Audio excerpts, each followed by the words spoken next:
我们装刀具的那个过程，首先要把这个东西，这个靠人拆出来，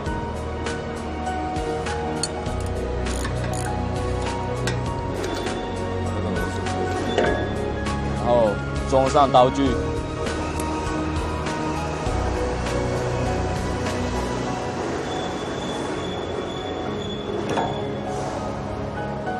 在这个过程中，一定要把那个电源断开，好，然后把那个刀具靠过来，啊，那个刀具加工到这个板材不能低，不能太低，啊，这个轴的头啊，不能比那个刀具啊多啊，因为你锁紧了那个螺母以后啊，它这个刀具会松的，一定要再加一个套。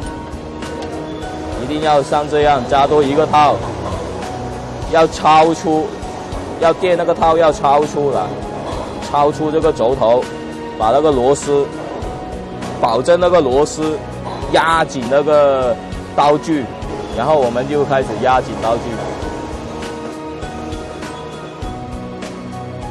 我们有专门的扳手的哈。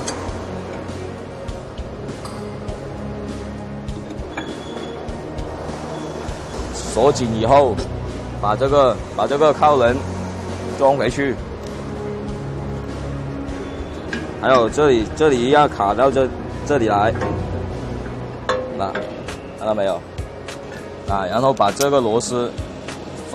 固定锁死，一定要锁死。这个卡位那里一定要卡到那个要卡到这里面去，卡到这个卡槽里面去。